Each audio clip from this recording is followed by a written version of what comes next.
토기운은요, 진짜 한마디로 설명하기 어려운 기운이에요. 왜냐하면 토는 형태가 일정하지 않고 변화가 많고 상황에 따라서 전혀 다른 얼굴을 보여주거든요.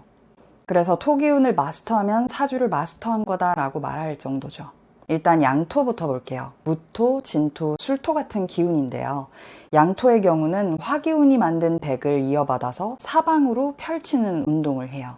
화기운이 창고 안에 물건을 막 쌓아놨다면 양토는 이걸 쫙 펼쳐서 늘어놓는 사람인 거죠. 그래서 스케일이 크고 활동 반경은 넓고 무언가를 오래 버티는 힘도 갖고 있어요. 자존심 세고 쉽게 타협 안 하죠. 반면에 기토, 축토, 미토처럼 음토는 좀 달라요. 양토가 펼쳐놓은 것을 정리하고 분류하고 경계를 짓는 힘이죠. 쓰임새에 따라서 구획을 나누는 사람이에요. 무언가를 순서대로 정리하고 이건 여기, 저건 저기 이렇게 공간을 나누는 힘이죠. 그래서 속을 잘 안 드러내고 적당히 거리두고 필요할 땐 살짝 처세도 바꿀 줄 알아요. 게다가 이 토기운이 사주의 월지에서 계절의 분위기까지 품고 있다면 더 복잡해집니다. 그래서 토기운은 사주 전체를 보고 종합적으로 판단해야 되는 힘이에요. 그렇지만 토기운이 공통적으로 갖고 있는 모습들이 있거든요. 오늘은 그 부분에 집중해서 볼게요. 가끔 이런 말 들어보셨을 거예요. 토기운이 많은 사람은 중재자 역할을 잘해. 그래서 부동산 중개인 같은 직업이 잘 어울리지. 근데 막상 보면 결정도 잘 못 내리고 오히려 문제를 회피하거나 시간만 끌다가 상황을 더 굼게 만드는 경우도 많습니다. 그런데 이상하게도 여전히 이 토기운을 중재자의 힘이라고 부르죠. 왜일까요?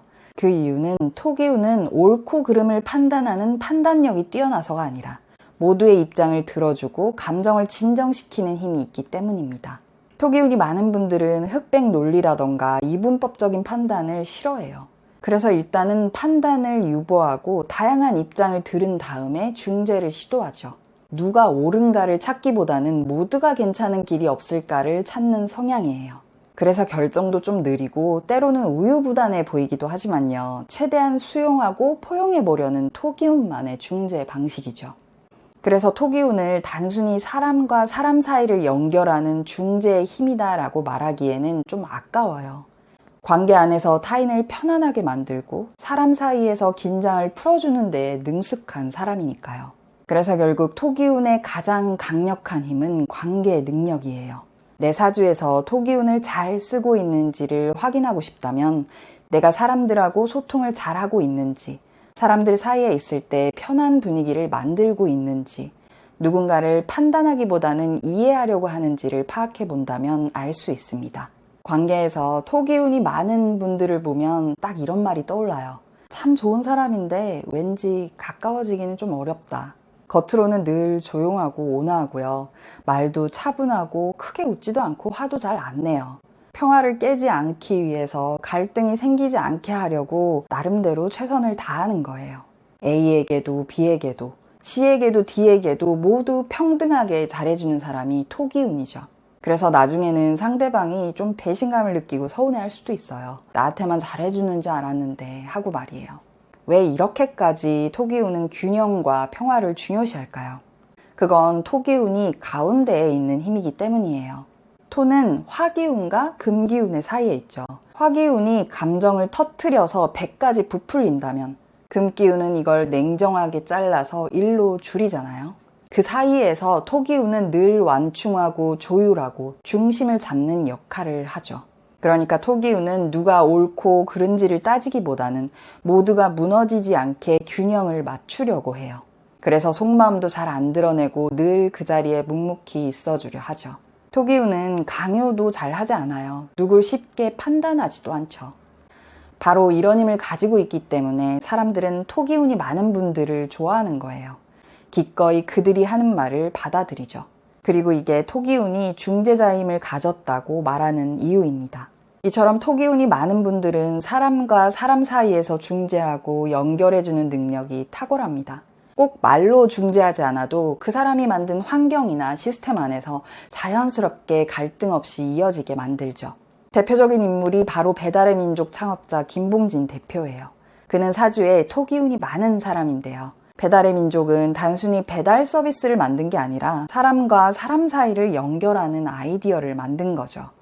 그런데 사람과 사람을 연결하는 건 다른 유통 플랫폼도 다 그런 거 아닌가라는 의문이 들 수 있어요. 맞아요. 사실 유통 구조 자체가 토기운이다라고 연결 지을 순 없죠. 이건 너무 일반화한 거예요. 그런데 어떻게 연결하느냐에서 토기운의 기질이 드러난다는 거예요. 예를 들면 쿠팡은 필요한 걸 빠르게 정확하게 드립니다죠. 철저하게 성과 중심이고 속도 중심이에요. 이건 전형적인 금기운의 사고방식이죠. 실제로 쿠팡의 김범석 의장은 금기운이 강합니다. 반면에 배민은 좀 달라요. 고르기 어렵지 않게 편하게 연결해 드릴게요죠. 그러니까 배민은 어떻게 주면 편할까에 좀 더 초점을 맞춘다는 거예요. 메뉴를 그냥 나열하는 게 아니라 친구가 골라준 것처럼 정리하고 그림으로 보여주고 유머로 긴장까지 풀어줍니다. 이게 바로 토기운의 감각이에요. 보기 좋고 고르기 편하고 기분 상하지 않게 갈등을 줄여주는 방식으로 음식과 소비자를 연결하는 거죠. 관계를 편안하게 만들어주는 중재자적 감각인 토기운을 기술로 구현한 거예요. 강경화 전 외교부 장관도 토기운이 강한 명식을 지녔습니다. 그녀의 사주를 보면 무토일간으로 토기운이 굉장히 강합니다. 흔들림 없이 중심을 지키는 사람임을 알 수 있죠. 유엔에서도 외교부에서도 눈에 띄게 나서지는 않지만 조용히 판을 안정시키는 힘을 보여줬어요. 국민의 감정과 국제 원칙 사이에서 중심을 지켜야 하는 그 힘든 자리에서도 토기운의 균형을 잘 보여준 인물이죠. 토기운이 많은 분들이 자주 듣는 말이 있어요. 왜 이렇게 결정을 못해? 뭘 그렇게 오래 생각해? 답답해 죽겠어. 근데 이건요, 성격 문제가 아니에요. 토기운을 잘 모르는 거죠.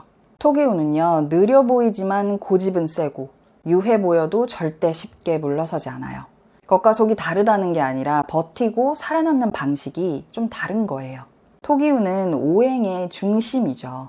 다음 계절이 오기 전에 이전 계절의 기운을 정리하고 중심을 딱 잡는 역할을 맡고 있어요.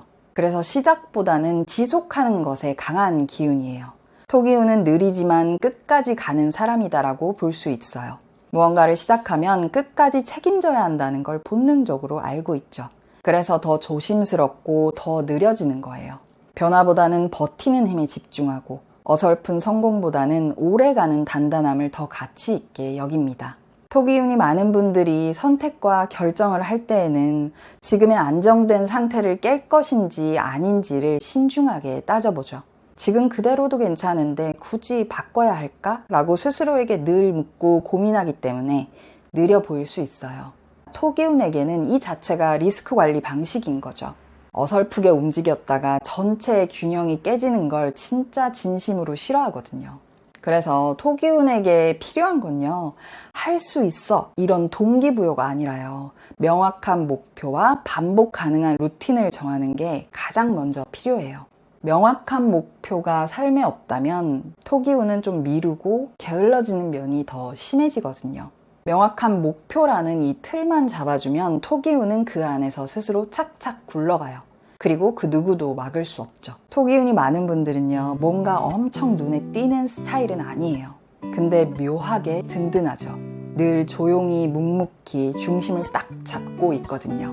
그래서 어느 순간 무리의 중심 역할을 하고 있어요. 이런 사람 요즘 세상엔 진짜 귀하거든요. 세상이 정말 빠르게 변하잖아요. 그래서 누군가는 중심을 잡고 있어야 돼요. 그러니까 멈추지 말고요, 여러분의 방식대로 걸어가세요. 속도보다 중요한 건 중심이니까요.